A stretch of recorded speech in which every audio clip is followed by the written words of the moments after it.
안녕하세요. 잡시광입니다. 2025년 6월 적의 핵심 지휘소를 단 한 발로 날려버릴 수 있는 무기가 처음으로 하늘을 갈랐습니다. 이름은 철룡, 대한민국 기술이 만든 최초의 장거리 공대지 미사일입니다.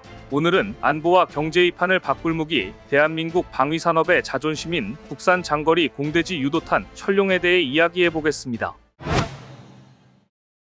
최근 경남 사천의 공군기지에서 한편의 드라마 같은 장면이 펼쳐졌습니다. FA-50 전투기 날개 아래에 길이 5m가 넘는 대형 미사일이 매달려 있고 이 전투기가 힘차게 이륙합니다. 그리고 비행 도중 마치 새가 둥지를 떠나는 순간처럼 미사일은 전투기에서 매끄럽게 분리돼 하늘을 향해 비상합니다. 이 미사일이 바로 대한민국이 처음으로 독자 개발한 장거리 공대지 미사일 철룡입니다. 이 장면은 단순한 무기시험이 아니라 우리나라가 오랜 시간 꿈꿔왔던 자주국방의 상징이자 세계 방산시장에서 당당히 어깨를 나란히 할 수 있다는 자신감의 선언이었습니다. 지금까지 우리 공군이 사용해온 장거리 공대지 미사일은 대부분 외국에서 들여온 것들이었습니다.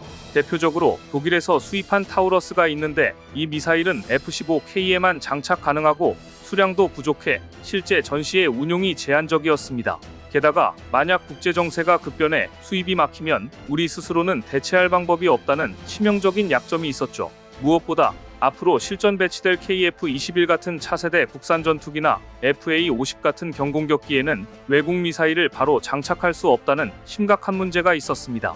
우리 손에 맞고 우리 전투기에 최적화된 미사일이 반드시 필요했던 겁니다. 그래서 2018년 대한민국은 결심합니다.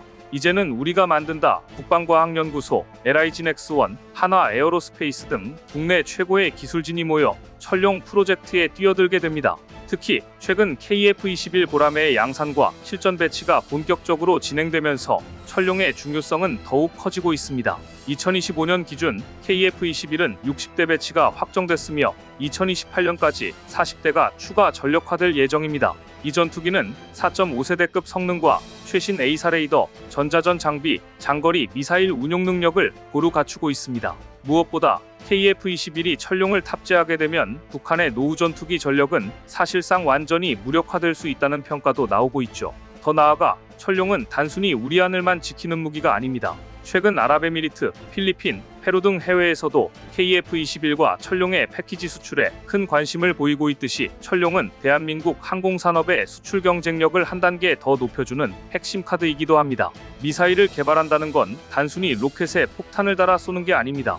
500km 떨어진 목표를 정확하게 명중시켜야 하고 두꺼운 콘크리트 벙커도 뚫을 수 있을 만큼 강력해야 하죠. 적 레이더에 잘 잡히지 않는 스텔스 성능도 필요하고 GPS가 끊기거나 적이 전자전 공격을 해도 정확하게 날아가야 합니다. 그리고 다양한 전투기에 장착할 수 있도록 크기와 무게도 맞춰야 하고 전시 상황에서 연료를 따로 주입할 필요 없이 오랫동안 보관하다가 필요할 때 바로 쓸 수 있어야 합니다.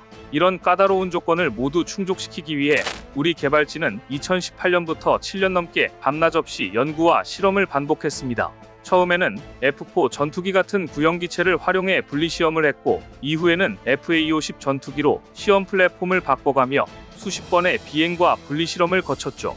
그 과정에서 스텔스 설계, 정밀 유도 기술, 강력한 관통탄두 등 세계 최고 수준의 기술을 하나씩 확보해 나갔습니다. 이제 철룡이 얼마나 대단한 무기인지 군사 전문가가 아닌 분들도 쉽게 이해할 수 있게 설명드리겠습니다. 먼저 철룡은 한 번 발사하면 500km 이상, 최대 700km에 이르는 먼 거리까지 날아가 적의 핵심 시설을 타격할 수 있습니다. 이 정도 거리면 우리나라에서 발사해도 북한 전역은 물론 주변국의 전략 거점까지도 사정권에 들어옵니다. 정확도도 놀랍습니다. 철룡은 목표 지점에서 불과 1~2m 오차로 떨어질 만큼 정밀하게 조종됩니다. 즉 500km 떨어진 거리에서도 축구공 2배 크기 정도의 오차만 생긴다는 뜻입니다. 이 정도 정밀도라면 적의 지휘소, 미사일 기지, 지하 벙커 등 핵심 시설도 한 방에 무력화할 수 있습니다. 또 하나, 철룡의 탄두는 국산 벙커버스터라고 불릴 만큼 두꺼운 콘크리트 벙커도 뚫을 수 있는 강력한 관통력을 자랑합니다. 북한이 지하 깊숙이 숨겨둔 핵심 시설도 철룡 한 방이면 무너뜨릴 수 있다는 이야기죠. 여기에 특수도료와 유선형 설계로 스텔스 성능까지 갖췄습니다. 적의 레이더에 잘 잡히지 않으니 상대방이 미사일을 탐지하고 요격할 시간적 여유도 거의 없게 됩니다. 그리고 천룡은 FA-50, KF-21 등 다양한 국산 전투기에 모두 장착할 수 있도록 개발됐습니다. 이전에는 특정 전투기에만 쓸 수 있었던 미사일과 달리 우리 공군의 다양한 전투기에서 자유롭게 운용할 수 있다는 게 큰 강점입니다. 마지막으로 천룡은 미사일 내부에 연료를 미리 주입해놓고 5년에서 10년까지 오랫동안 보관하다가 필요할 때 바로 사용할 수 있습니다. 연료 주입하다 전쟁 끝난다는 말이 있었지만 이제는 그런 우려도 사라졌습니다. 2025년 6월 경남 사천 공군기지에서 역사적인 시험이 진행됐습니다. FA-50 전투기에 천룡 미사일을 장착하고 수십 번의 비행과 분리실험을 거친 끝에 드디어 미사일이 전투기에서 완벽하게 분리되는 데 성공했습니다. 여기서 안전분리 시험이란 미사일이 비행 중에 전투기에서 안전하게 떨어져 나가고 서로 간섭 없이 각자 임무를 수행할 수 있는지 확인하는 과정입니다. 만약 분리 과정에서 미사일이 전투기 날개나 동체에 부딪히거나 비행 궤도가 어긋나면 큰 사고로 이어질 수 있기 때문에 이 시험은 실전 배치의 첫 관문이자 가장 중요한 절차 중 하나입니다. 시험 결과 천룡은 마치 새가 둥지에서 새끼를 내보내듯 FA-50에서 매끄럽게 분리되어 하늘을 활공했습니다. 이로써 천룡은 실전 배치의 첫 번째 관문을 완벽하게 통과했고 앞으로 KF-21 같은 차세대 전투기와의 연동 시험도 본격적으로 진행될 예정입니다. 많은 분들이 궁금해하실 겁니다. 천룡이 정말 세계적으로도 최고 수준인가요? 결론부터 말씀드리면 천룡은 사거리, 정밀도, 관통력, 스텔스 성능 등 거의 모든 부문에서 독일의 타우러스와 비슷하거나 일부 성능에서는 앞섭니다. 미국, 프랑스, 영국 등 선진국들이 자랑하는 장거리 공대지 미사일과 비교해도 전혀 뒤지지 않습니다. 특히 천룡은 크기와 무게를 줄여 다양한 전투기에 장착할 수 있도록 소형화, 경량화에 성공했고 우리나라 지형과 작전 환경에 최적화된 설계 덕분에 실전 운용성도 매우 뛰어납니다. 또한 수입 무기는 부품이나 업그레이드가 필요할 때마다 외국의 승인을 받아야 하고 수출에 제약이 많지만 천룡은 국내 기술로 개발됐기 때문에 우리 마음대로 업그레이드하고 필요하다면 해외 수출도 자유롭게 추진할 수 있습니다. 천룡 개발이 단순히 미사일 한 발을 만든 것에 그치지 않는다는 사실 꼭 기억해 주세요. 첫째, 안보 효과입니다. 천룡이 실전 배치되면 북한의 지하벙커나 미사일 기지, 지휘소 같은 핵심 표적을 전쟁 초기에 정밀 타격할 수 있습니다. 이로써 우리 군의 억제력과 자주국방 능력이 한층 강화됩니다. 둘째, 산업 효과도 큽니다. 천룡 개발로 국내 방산업체들이 첨단 유도무기 기술을 확보하게 되었고 이 과정에서 4,300억 원의 경제 효과와 3,700명 이상의 고용 창출이 이루어졌습니다. 우리나라 방위산업 생태계 전체가 한 단계 도약한 셈이죠. 셋째, 수출 효과입니다. 앞으로 KF-21, FA-50 같은 국산 전투기를 해외에 수출할 때 천룡 미사일까지 패키지로 함께 수출할 수 있습니다. 실제로 세계적으로 고성능 전투기 수출에는 반드시 고성능 공대지 미사일이 따라붙기 때문에 천룡은 우리 방산 수출 경쟁력을 크게 높여줄 것입니다. 이제 앞으로의 계획도 궁금하시죠? 2027년 KF-21 시제기에 장착해 비행시험, 2028년 실전 배치, 2030년까지 200기 이상 양산이 목표입니다.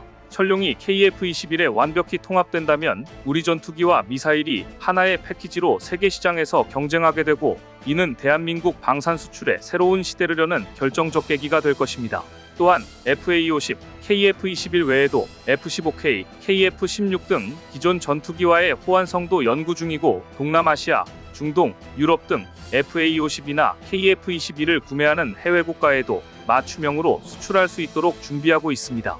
천룡 개발을 통해 확보한 첨단 유도무기 기술은 앞으로 중거리 공대지 미사일, 함대지, 잠대지 미사일 등 다양한 신형 무기 개발로 이어질 예정입니다. 대한민국 방위산업의 미래가 더욱 밝아지는 순간입니다. 여기서 시청자 여러분이 궁금해하실 만한 질문 몇 가지를 짚어보겠습니다. 천룡이 실전 배치되면 어떤 변화가 있나요? 개전 초기에 북한의 지하벙커, 미사일 기지 등 핵심 전략 표적을 정밀 타격할 수 있게 됩니다. 자주국방 실현, 수입 의존도 축소, 그리고 방산 수출 경쟁력 강화라는 3박자를 완성하게 됩니다. 타우러스와 뭐가 다를까요? 성능은 동급이지만 천룡은 국내 기술로 개발해 부품 수급, 업그레이드, 수출 등에서 훨씬 유연합니다. KF-21, FA-50 등 다양한 전투기에 맞게 소형화, 경량화된 것도 강점입니다. 앞으로 어떤 무기가 더 나올까요? 중거리 공대지 미사일, 함대지, 잠대지 미사일 등 다양한 파생형이 개발될 예정입니다. 대한민국 방위산업의 미래 기대해도 좋습니다. 여러분, 철룡은 단순히 미사일 한 발이 아닙니다.